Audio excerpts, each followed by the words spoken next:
Les damos la más cordial de las bienvenidas a esta entrevista, una entrevista muy especial que tenemos con un colega de El Salvador. Nos referimos a Luis Alberto López, con más de 25 años de experiencia en televisión y también en radio. Él actualmente forma parte del staff de Noticiero Hechos de Canal 12 de El Salvador. Luis Alberto López es un colega que ha ganado varios reconocimientos como periodista de televisión. Podríamos decir que es un periodista con vasta experiencia en el terreno.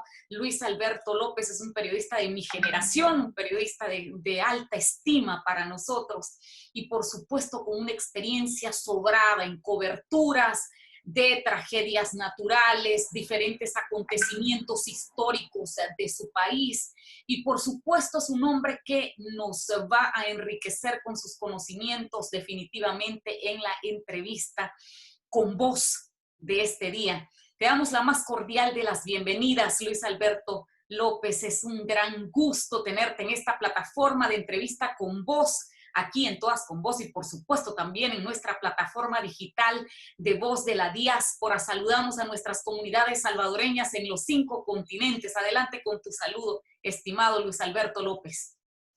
Efectivamente, un gusto saludarle, Milagro, bueno, una ex compañera también aquí en El Salvador. Trabajamos algún tiempo en una televisora y bueno, ahora nos enlaza nuevamente este proyecto de la Voz de la Diáspora y es un gusto compartir las experiencias, historias que vamos conociendo y contando en nuestro país a través de nuestro trabajo. Así es, cuántas historias que contar, ¿no? Cuando yo pienso, por ejemplo, en Luis Alberto López, pienso en todo ese proceso de la posguerra en El Salvador, pienso en todas esas coberturas de los terremotos de 2001 y pienso en tantos acontecimientos, Luis Alberto, que cubriste y que por supuesto has hecho patria, has hecho democracia en tu país, El Salvador, con todas esas coberturas, pero especialmente con un trabajo íntegro. Háblanos un poco de quién es Luis Alberto López y toda esa vasta experiencia que has acumulado durante más de 25 años para que nuestra audiencia en América Latina pueda conocerte. Y luego entonces pasamos a otros temas interesantísimos, por ejemplo, el tema migratorio, que es tan sensible para un país centroamericano como El Salvador. Adelante. Bueno, yo me defino tal vez como un periodista de vocación. Siempre me ha gustado este trabajo desde muy pequeño. Me ha gustado de informar, la parte periodística, la parte también de las comunicaciones.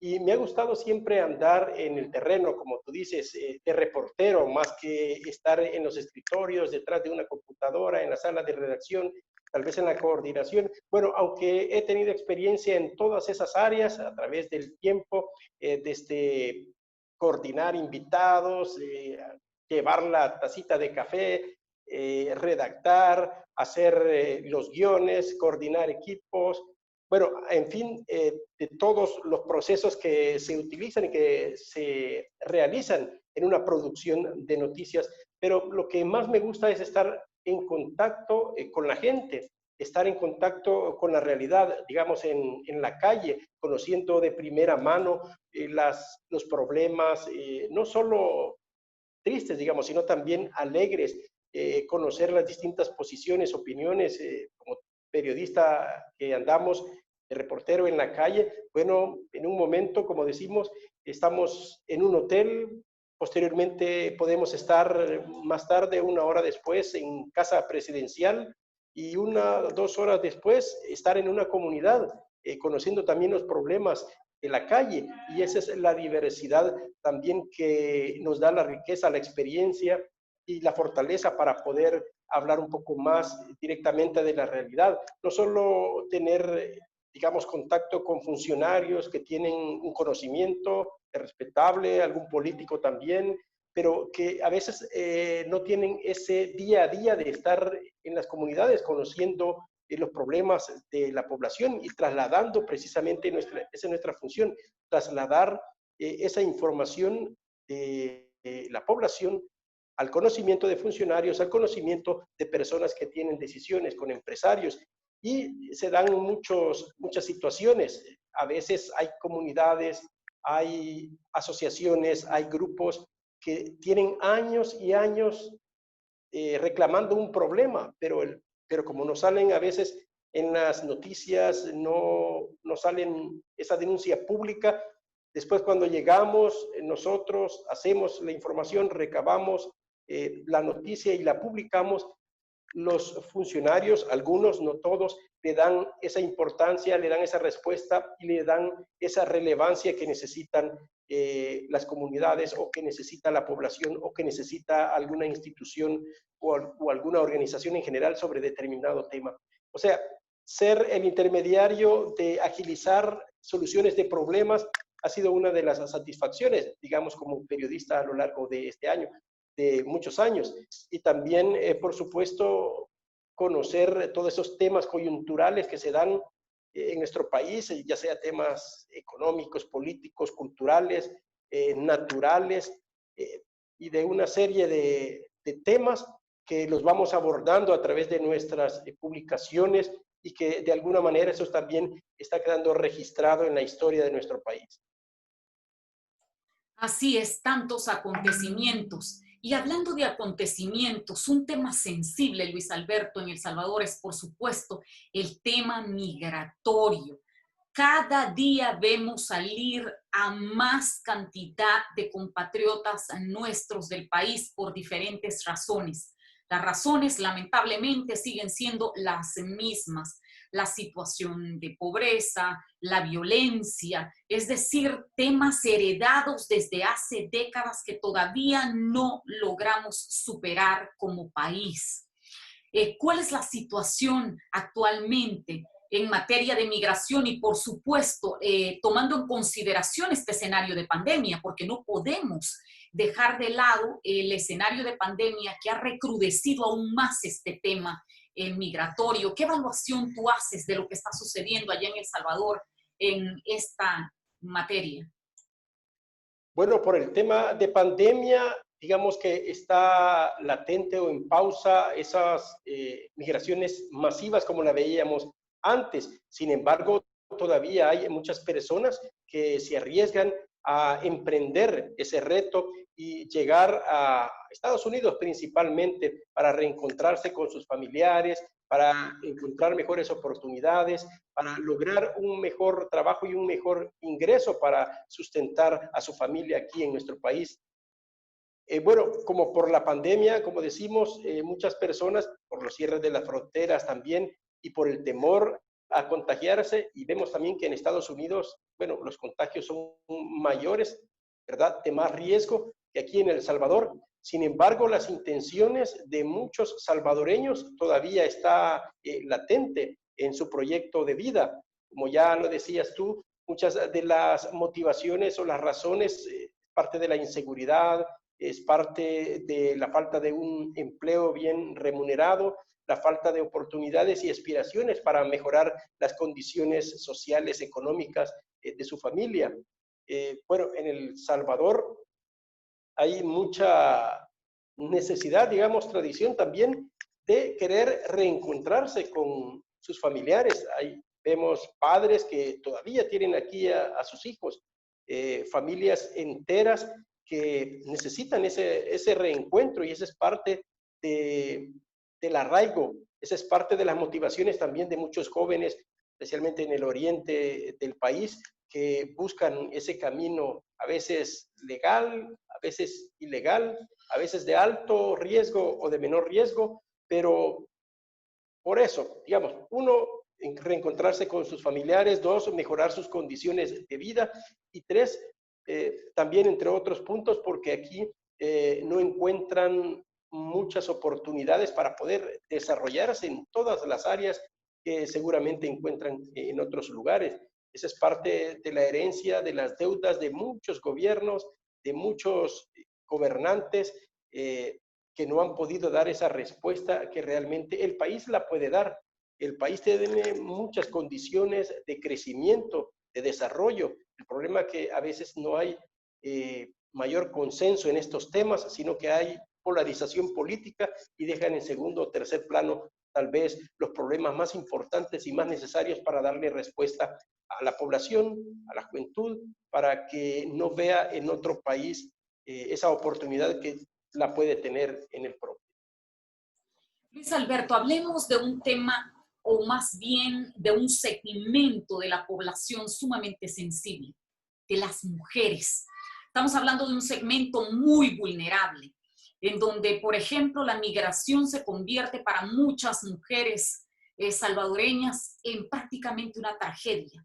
Es decir, todos los sufrimientos, todas las violaciones a sus derechos por las que pasan estas mujeres, por ejemplo, para llegar al destino por excelencia de los salvadoreños que migran, que es Estados Unidos, todo lo que sucede durante ese trayecto, las campañas que, por ejemplo, se han promovido para evitar que la gente migre, que se exponga a este tipo de situaciones y, por supuesto, especialmente las mujeres. Háblanos sobre esa tragedia de esa mujer que deja de repente en El Salvador a sus hijos y va en búsqueda de un mejor destino, de un mejor futuro para ella y, por supuesto, para poder continuar ayudando, ¿no?, a su familia, a sus hijos.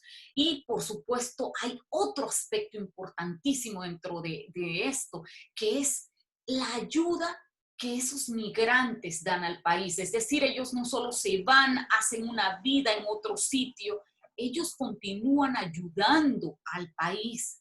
Fíjate qué interesante, por ejemplo, que el dinero, el producto de las remesas familiares que llega a El Salvador en muchas ocasiones ha estado igual o ha superado al mismo presupuesto general de la nación. Es decir, este es un dinero importantísimo, un ingreso importantísimo para el país. Me gustaría que habláramos sobre todo esto, sobre lo que significa el inmigrante salvadoreño fuera del país, que sigue haciéndose notar en su tierra de diferentes maneras. Y por supuesto esa parte de la tragedia, Luis Alberto, que viven todos los migrantes. Pero en el caso de las mujeres, pues es mucho más sensible. Adelante. Efectivamente, bueno, como tú dices, es parte de la tragedia social que viven, bueno, aquí en el país y seguramente en muchos países de Latinoamérica, desvincular digamos, esa pieza fundamental de una familia como es el padre, ya no digamos la madre, que a veces, bueno, se van ambos, o primero uno, después otros, y los niños o los hijos quedan en muchas ocasiones en manos o bajo la responsabilidad de los abuelos. Algunas organizaciones han hecho un tipo de estudio y ven el impacto también que tiene esta situación, impacto psicológico, impacto en educación, impacto, bueno, en lo emocional, en la preparación y en la conducta de los niños cuando los padres o las madres se retiran casi que obligados para buscar un mejor futuro para su familia. Se van del país arriesgando mucho, incluso hasta su vida en el trayecto hacia el país norteamericano. Bueno, en muchas partes del país, a veces se va el hombre, digamos, el padre de familia en la casa y deja bajo la responsabilidad también a la madre, como dices, un gran peso, un gran trabajo, una gran responsabilidad y en muchos casos pasan meses sin conocer de ellos, mientras llega, si logra llegar a su destino, Estados Unidos, mientras se ambienta, mientras trabaja, mientras logra estabilizarse y poder ya lograr la ayuda, enviar la ayuda a sus familiares, que prácticamente eso es lo que los motiva, mejorar las condiciones de sus hijos, de sus familiares. Y en otros casos, bueno, como decía, se va la madre que todavía queda en peores condiciones emocionales y de atención a los hijos, a la familia. En muchos casos también, gracias a Dios, logra llegar con bienestar y hacer, bueno, un trabajo bastante intenso porque llegar allá, solo el hecho de llegar no significa de que ya estuvo todo, ¿no? Si allá tienen que trabajar incluso más que lo que hacían aquí en nuestro país, porque sienten esa responsabilidad, sienten esa misión de poder, bueno, sacar adelante a su familia, de sacar adelante a sus hijos, de lograr alguna estabilidad económica cuando piensen nuevamente regresar a su patria, porque muchos de ellos, ese es el objetivo, llegar, mejorar sus condiciones económicas y regresar nuevamente al país ya con mejores condiciones de vida, condiciones económicas. Sobre lo económico, sí, es verdad, muchos de nuestros compatriotas son los que sostienen parte o gran parte de la economía de nuestro país enviando las remesas a sus familiares, porque si no fuera así, bueno, El Salvador tendría quizás un colapso mayor todavía en la economía. Por ejemplo, esta situación de pandemia también ha complicado más porque se han perdido empleo en Estados Unidos, no han podido trabajar normalmente también nuestros compatriotas, pero a pesar de esa situación siempre están solidarios con sus familiares y con el país en general. De acuerdo al reporte del Banco Central de Reserva, por ejemplo, hasta agosto, de enero a agosto de este año, se han recibido más de 3.635 millones de dólares solo en remesas familiares, y solo en este mes de agosto fueron 559 millones los que enviaron nuestros compatriotas, casi un incremento de 18%. Eso significa un 88 millones más en comparación al año pasado, aunque el año pasado fue mayor porque las condiciones eran diferentes.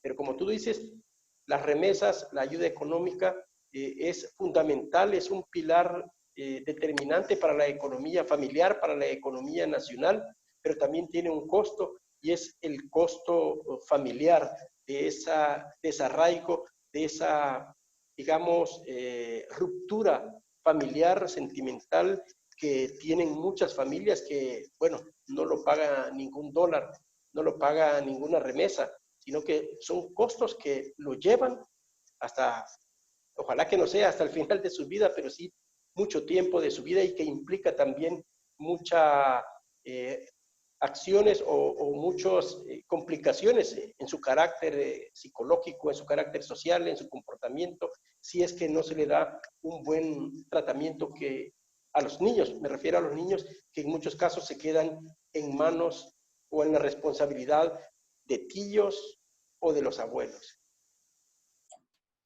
Qué interesante eso que señalas. Más de 13.000 millones de dólares en concepto de remesas familiares de lo que va del año. Incluso 3.000. hablamos de un incremento, imagínate, con respecto a 2019. Esto significa que durante este escenario de pandemia, el salvadoreño se volvió mucho más solidario con su familia, con su país, aportando, ¿no? Es importante esta anotación que haces. Reconfírmanos, por favor, la cantidad, Luis Alberto. Sí, en los de enero a agosto de este año son 3.635 millones de dólares los que se han recibido. Eso, bueno, refleja también el sacrificio y la solidaridad de muchos compatriotas. La mayoría viene de los Estados Unidos, pero también hay en otras partes del mundo, en Italia, en España, bueno, también en Panamá, en Argentina, muchos salvadoreños colaboran con poco o mucho, pero colaboran siempre con sus familiares y colaborando con sus familiares también están colaborando con el dinamismo de la economía de nuestro país. Imagínate qué importante eso, la importancia, la trascendencia del salvadoreño migrante, el salvadoreño que abandona en la gran mayoría de casos de manera forzada su país, porque siempre decimos, por ejemplo, a la comunidad que estamos afuera, Luis Alberto, nadie sale de su país porque quiere, son muy pocas las personas que realmente lo hacen, por lo menos en el caso de El Salvador. Es tan interesante escucharte hablar de todos estos temas. Quiero invitarte a que en este momento hagamos una pausa y escuchemos el testimonio, porque fíjate, esta situación que vive El Salvador, lamentablemente la vive toda nuestra región, o al menos los países centroamericanos que han atravesado por circunstancias históricas complejas, como en el caso de Nicaragua, Vamos a escuchar el testimonio en este momento de una inmigrante nicaragüense que tiene tanto que contar. Ella por diversas razones pues lo hará de manera anónima, pero es tan interesante lo que ella nos va a aportar en esta conversación. Así es que te invito a que la escuchemos por unos minutos y luego entonces volvemos con esta interesante entrevista y con toda esta riqueza de conocimientos que nos estás aportando este día, Luis Alberto. Nicaragüense que emigró de su país en julio del 2018 por la situación sociopolítica que estaba atravesando y que continúa atravesando mi país, dadas las amenazas y constantes persecuciones que el gobierno de Daniel Ortega junto con su esposa Rosario Murillo emprendió y desencadenó para la mayoría de los ciudadanos y de diversas profesiones como comunicadores sociales, trabajadores de las ONGs, ciudadanos que estaban protestando y que se reunían en diferentes calles del país y barricadas y que ellos dieron persecución a muerte. Soy una ciudadana que tuvo que salir justamente para salvaguardar su propia vida y de cierta manera proteger la vida de mi familia. Ha sido muy duro porque no es fácil emigrar, empezar de cero, tener una carrera, una profesión por la que uno luchó muchísimos años previos, salir del país y encontrarse con otro país que no es tu tierra, que tiene muchas oportunidades, pero también tiene su proceso para poder alcanzarlas. Y que uno con mucha fe y con mucha perseverancia puede lograr únicamente tratando de hacer las cosas bien, pero siempre conscientes que uno tiene que empezar de cero, que uno no va a emigrar y va a tener todo fácil, todo sencillo y muchísimo menos que uno va a ejercer su carrera, su profesión. No, es empezar de cero y de una manera muy humilde en un país que puede ser tu hogar, pero no tu tierra, no tu país. Puede ser simplemente tal vez un hogar amigo, puedes encontrar amistades, puedes encontrar gente que te va a ayudar, pero conscientes que no es tu tierra y que hay muchas limitantes. Bueno, Luis Alberto, hemos escuchado este testimonio. Definitivamente nuestros centroamericanos y en especial nuestras mujeres de Centroamérica tienen tanto que aportar con historias difíciles, con situaciones muy graves que, por ejemplo, en algunos casos han atravesado en esa experiencia de salir de sus países de manera forzada, como ya lo decíamos anteriormente. Y por supuesto, el tema de la vulnerabilidad, el ser mujeres, las ubica en una condición mucho más vulnerable. Estas mujeres que migran, Luis Alberto, que abandonan o dejan más bien a sus hijos porque necesitan salir adelante y no los abandonan porque quieren, no los dejan porque quieren, los dejan porque hay necesidades tremendas y ellas en su afán de querer salir adelante, pues tienen que tomar estas decisiones tan drásticas y tan dolorosas. En El Salvador vemos que por todos estos episodios y por toda esta gran comunidad de salvadoreños en el exterior. Somos ya 3.5 millones de salvadoreños, no solo en Estados Unidos, en los 5 continentes. Vemos que el país se fue preparando con organizaciones proinmigrantes, organizaciones que siguen dando seguimiento. ¿Qué hay de eso en El Salvador? ¿Qué hay del trabajo que están haciendo desde la sociedad civil, organizaciones que en este momento se han convertido en pilares claves para dar tratamiento efectivo a este tema de migración específicamente? Adelante, Luis Alberto. Bueno, sí, como tú dices, muchos de los mayores sacrificios que se hacen son mujeres y que en muchos casos no dejan el territorio, no dejan su familia porque quieren, sino que son casi que obligadas y motivadas a salir del país. Y son valientes y un gran sacrificio realmente el que hacen por su familia y por el país. Incluso recuerdo en unas de las caravanas que se, bueno, realizaban el año pasado, ¿te recuerdas? Masivas, iban algunas familias completas, incluso iban madres con niños, eh, quizás de 2, 3 años, 5 años, 2 y 3 niños. Eso sí que era terrible y daba no sé qué, saber cómo iban a ser, cuáles eran las condiciones en que se iban a enfrentar en el camino hacia Estados Unidos. Muchos de ellos no sé si llegaron o se regresaron o cuál fue el destino final de estas familias, pero realmente de ellos seguramente no quieren salir, pero las condiciones críticas por años y por años y por años las obliga y las motiva a tomar otro rumbo que no debería de ser, pero eso a veces muchos gobernantes no le toman en cuenta, solo hablan en su discurso que quieren mejorar, que no les gusta que haya migración, pero no se preocupan por mejorar las condiciones para que esa situación no se den. Eso ocurre en casi todo Centroamérica, porque he visto unos casos en Honduras, incluso hay también hermanos nicaragüenses que vienen a El Salvador también a trabajar, y eso es importante, ¿verdad? Que aquí ven una oportunidad. Lo mismo en Honduras, los mismos salvadoreños que van a otros países centroamericanos a tratar de mejorar y bueno, a salir adelante con su familia.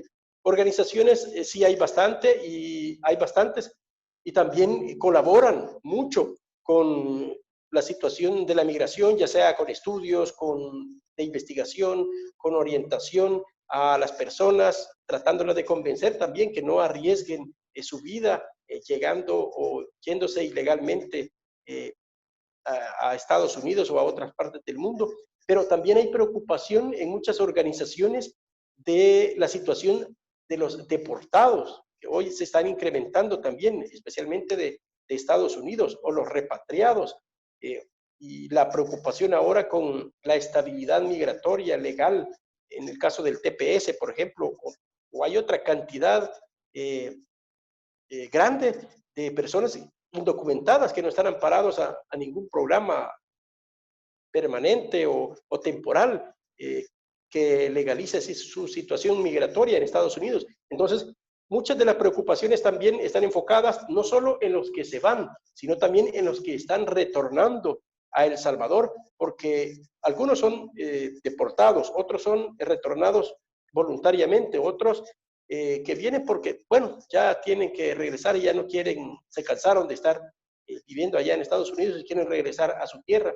Y se encuentran con la situación de que no son las mismas condiciones, es lógico, es normal, que encontraban allá en Estados Unidos.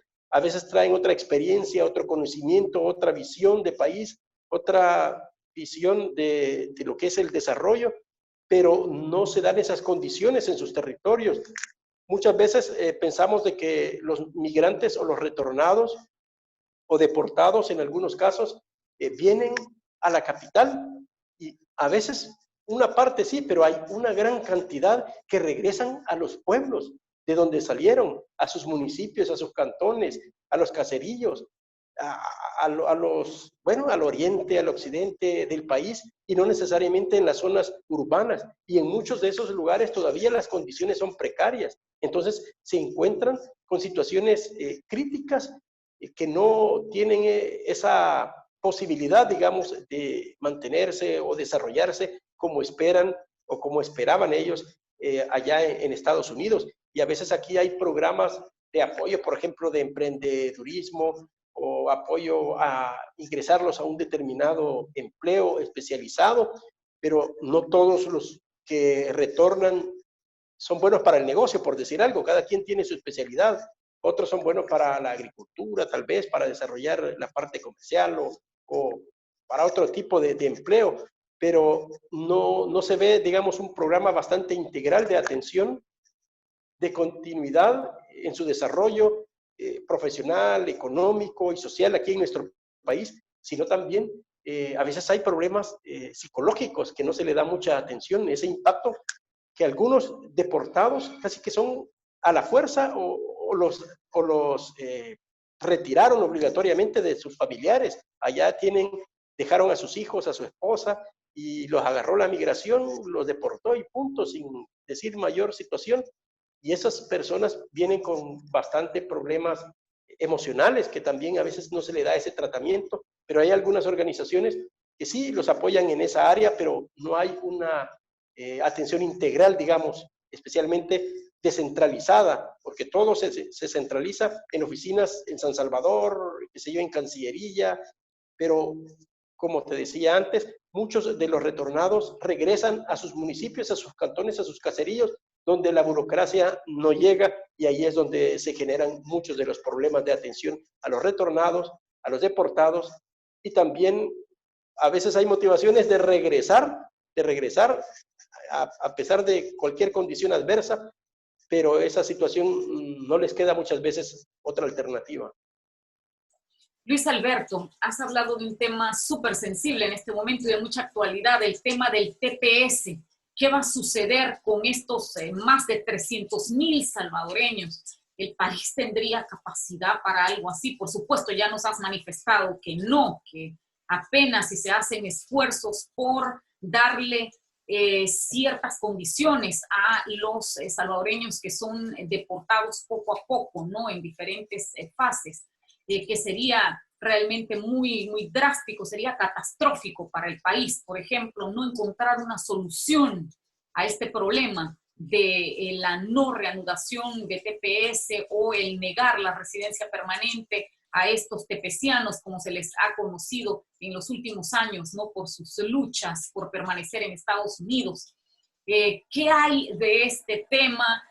¿Cuál ha sido la respuesta de las autoridades? ¿Qué en este momento se está procesando de cara a ayudar a esos compatriotas nuestros que están en Estados Unidos en un proceso de un stand-by muy, muy difícil, muy duro de espera?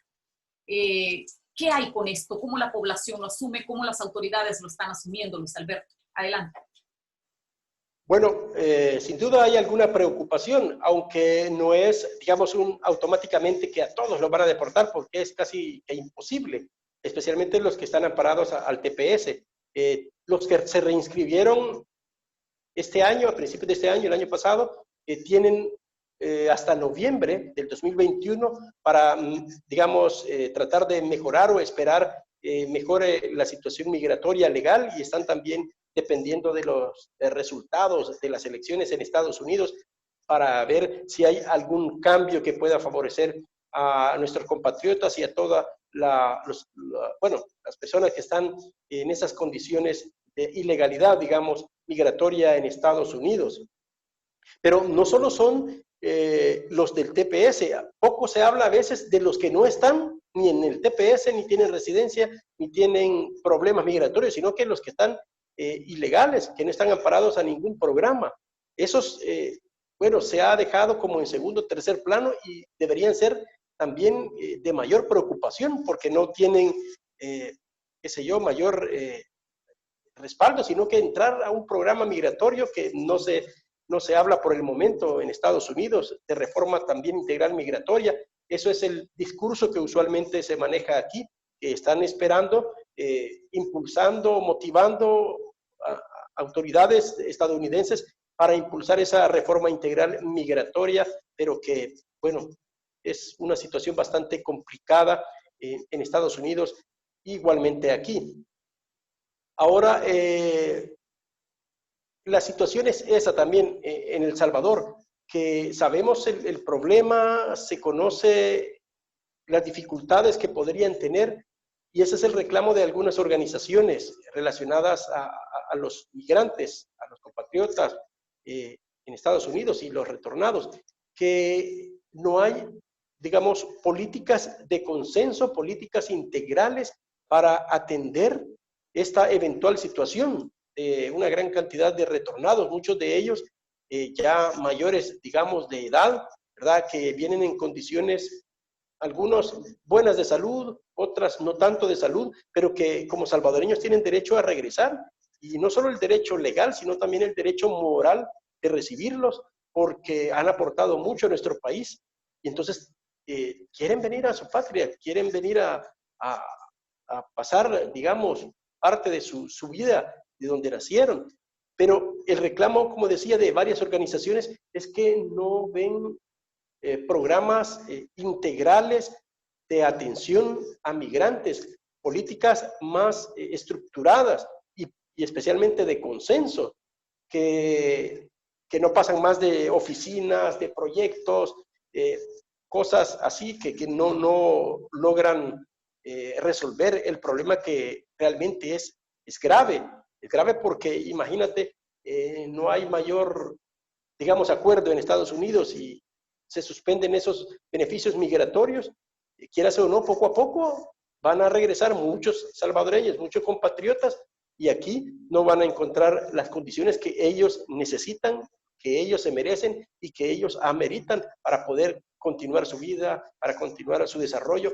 Muchos de ellos tienen sueños con gran experiencia, por ejemplo, en restaurantes y construcción, en fábricas, en desarrollo de programas, aquí en que lo han logrado en Estados Unidos, en logística y en muchas áreas de la actividad económica del trabajo.